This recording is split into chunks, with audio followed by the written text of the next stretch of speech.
Hello, this is John, and this is a tutorial on the static keyword in Java.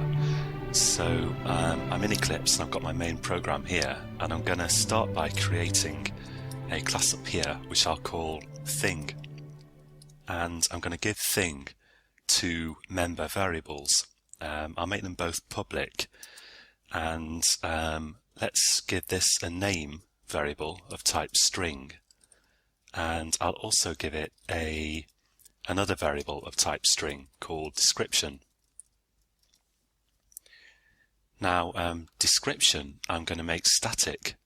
So before the string type here, I'm going to put the keyword static. And we'll have a look at what the difference is between this and this.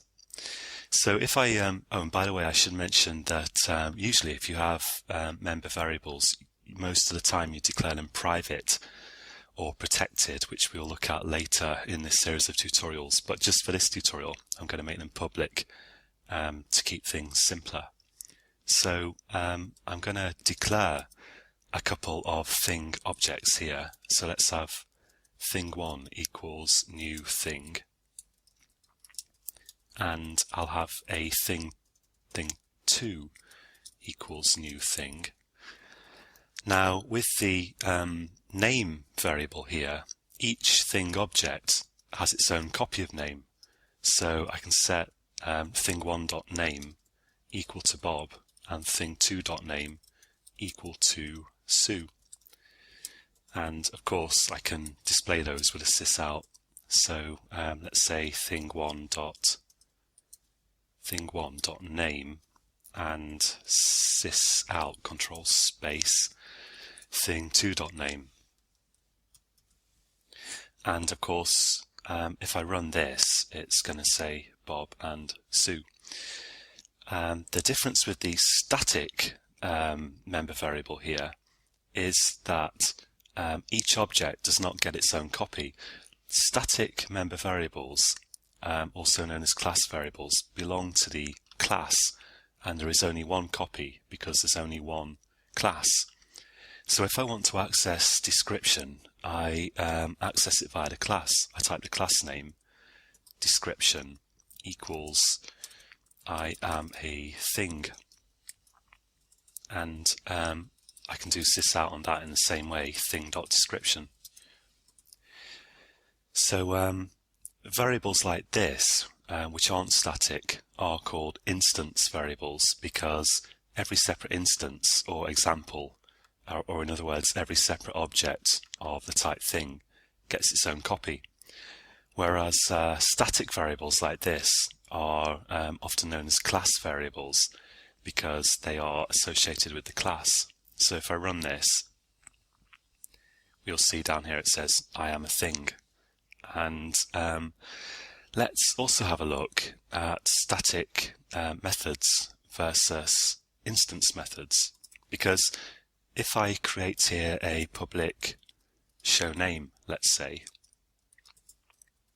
I can do in here sysout name, and so I'm just outputting the name using this instance method, and I can replace my sysouts down here with a call to thing1.show name, and I should put the return type here, void, and thing2.show name like this. So if I run that, it's just going to do the same as before. I'm just calling these methods to output the name for each object. Now, as you might suspect, with a static variable, let's just maximize the editor here, Control M in Eclipse. With a static method, you can access it via the class. So if I write public static void, let's say I'll call it show info, then I'll just do a sysout in here, and I will put hello just for the moment. So to run this show info, I just say thing, the class name in this case, dot show info, like that. So I'm accessing it via the class. And let's get rid of this sysout. And if I run this now, it's going to output hello. So I'm running this static method here via the class. Now there are a couple of things to bear in mind here. One thing is that static methods can access static data because both belong to the class. So if I say in here, if I output description, output the static variable in my static method, that's going to work. So this is going to say I am a thing, just from calling my static method here. But static methods can't output instance variables like name. This gives me an error which says cannot make a static reference to the non-static field name. And that makes sense if you think about it, because the static data, the static instance variables exist before you've even created any objects from your class. So how can this know about the name which is associated with particular objects? It can't. So let's just put won't work. On the other hand, the instance variables can access the static data because, the instance methods can access the static data because, of course, by the time you've got objects, of course, you've already got the class. So methods attached to the objects naturally can access data attached to the class. So in this show name, which is an instance method, a normal sort of method, I can output description here. So let's just put a plus in there and some punctuation. And if I run this, I'm going to get, so this is from the static method here, I am a thing, and the instance methods are outputting I am a thing Bob, I am a thing Sue. So the instance methods can access the static data. Now, you might be wondering what you can use static for, and there are several uses that spring to my mind, and I'll show you some of those here. Of course, one use is that if you've got a method that takes some arguments and outputs some data, but never deals with the instance data of the class, then you could make it static, because you only need really instance methods if they somehow deal with the instance data of the class. But there are a few other interesting uses as well. So let's say let's have a look at one typical use of static, which you can find in many places in Java, but a good example is the math.class. It's a standard part of the Java library, and the math.class has constants attached to it, for example pi. So if I output math.pi, you can see that I'm accessing a variable here, well, a constant actually. I'm accessing some data via the class math, which might lead you to suspect correctly that it's static. So if I run that, here we get pi being output down here, just from this. So let's see how we can make our own constant in the same way. So here, if I want a constant, so the kind of thing that I want to achieve is I want to be able to say something like the name of my class, which is thing dot, let's say, I don't know, thing dot lucky number, or this could be a string, sorry, lucky number, or whatever you like. Now see, pi is a constant, which means I can't reassign it. I can't do math.pi equals 3.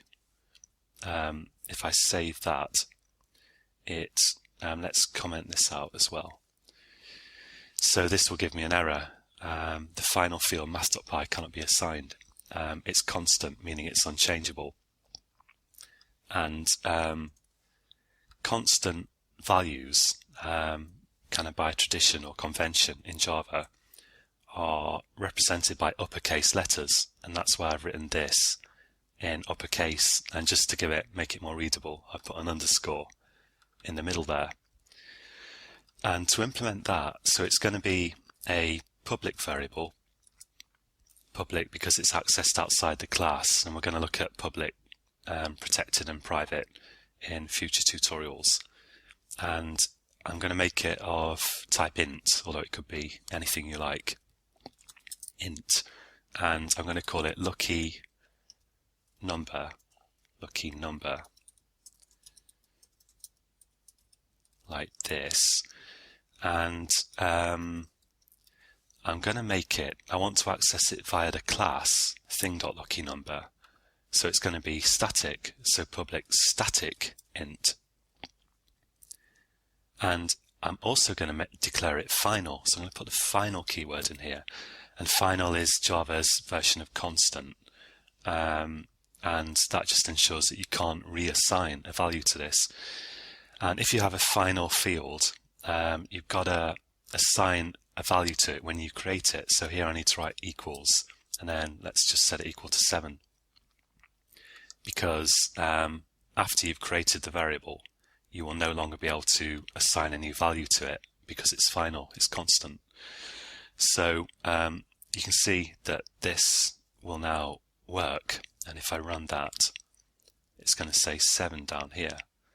So I've just got this constant value, which, as I say, could be a string or whatever, that's attached to my class, and you see that all over the place in Java, like in the color class in string, or jframe.exit on close, and math constants, and it's absolutely all over the place. Another really good use of static is to count the number of objects that you are creating. So let's have in here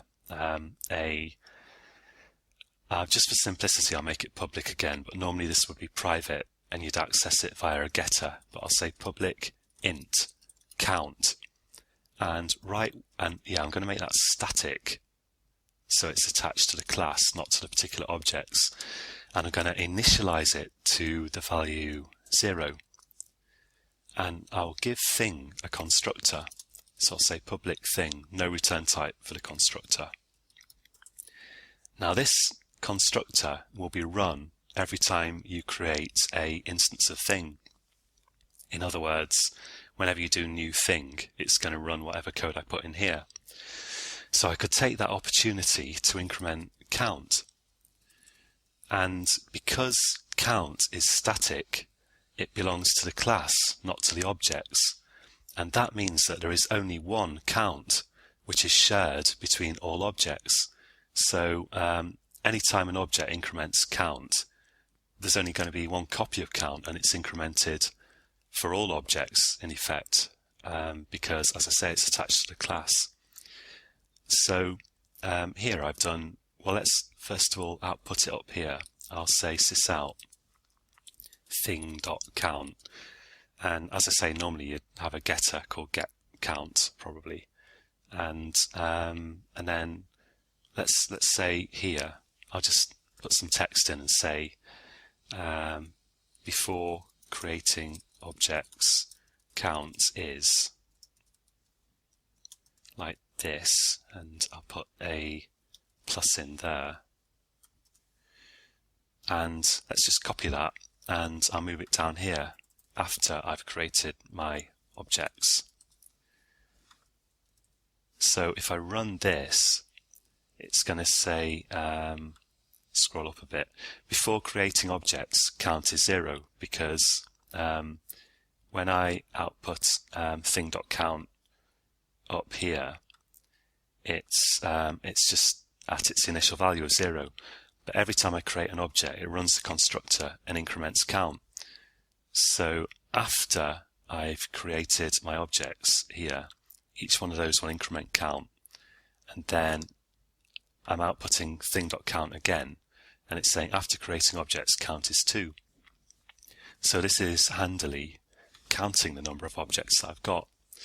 And that brings me to one final interesting use of count, which is assigning an ID to each of your objects, a unique ID.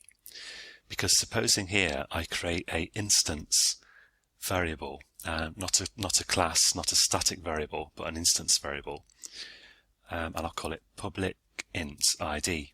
And just to repeat, these shouldn't really all be public, but they should be private or protected, but this will do for this tutorial. And I won't initialize ID here.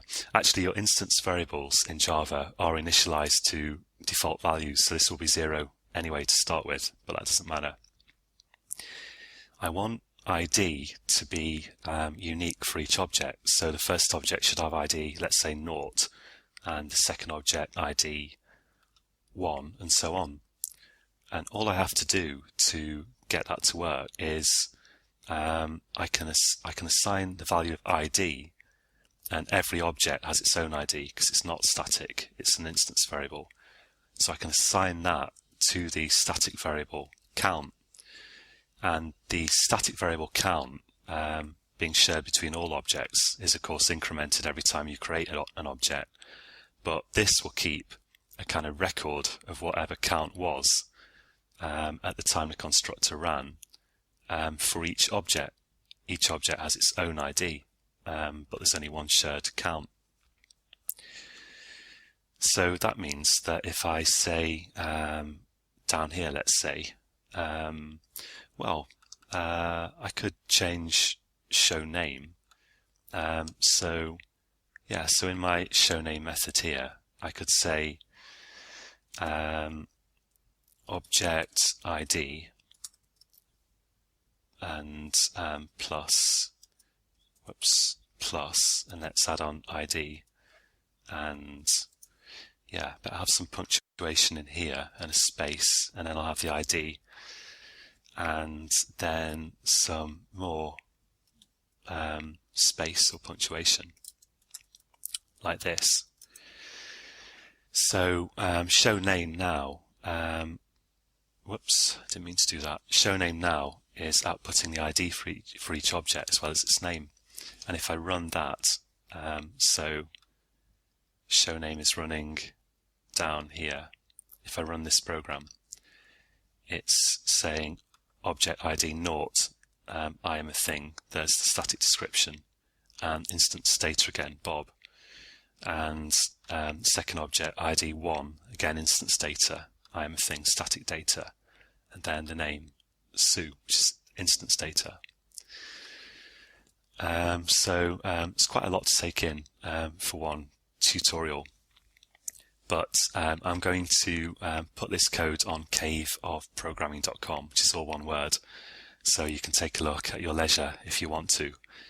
And the approach I always take myself to learning this kind of stuff is just basically use it, copy it and paste it in and get it to work.